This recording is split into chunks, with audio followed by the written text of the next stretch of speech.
अगर आप इसको देख रहे हो और आप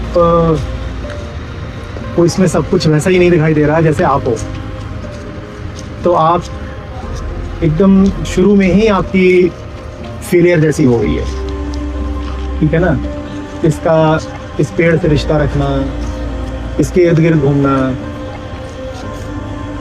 इसके साथ बहुत अपनी गहरी पहचान देख पाना, ये सब वही चीज़ें हैं जो हम भी करते हैं। उसकी और हमारी जो मूल वृत्ति है, मूल हस्ती है, उसमें कोई अंतर नहीं है।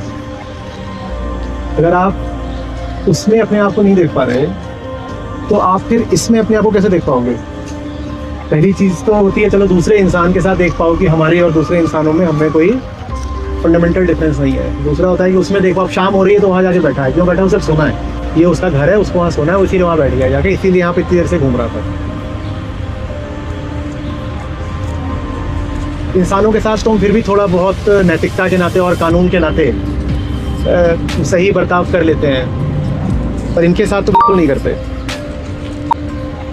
अब सवाल मेरा वही है पुराना, आप उसके साथ अपनी यूनिटी नहीं देख पा रहे तो आप इस मिट्टी के साथ अपनी यूनिटी कैसे देखोगे? वो तो आपके लिए और मुश्किल पड़ेगा। और अगर कोई ये नहीं देख पा रहा कि वो मिट्टी है तो लिबरेट कैसे होगा? तो जो लोग जानवरों को कुछ और ही समझते हैं, सोचते हैं कि खाने पीने की चीज़ है, ये तो कुछ और है, इसका तो कुछ नहीं, देखो वो अपना मस्त ये सिर्फ उसके लिए पेड़ नहीं है, उसकी ज़िंदगी है। उसको भी इतनी समझ है कि वो और पेड़ दो अलग अलग चीज़ नहीं है।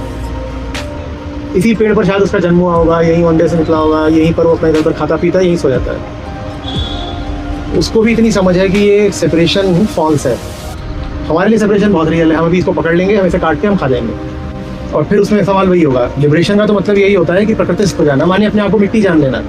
जो अपने आप को पशु ही नहीं जान सकता है वो अपने आप को मिट्टी कैसे जानेगा? और जो अपने आप को मिट्टी नहीं जान सकता है वो मुक्त कैसे होगा? माने जिसने जानवर के साथ दूरी बना ली उसने मुक्ति के साथ भी दूरी बना ली।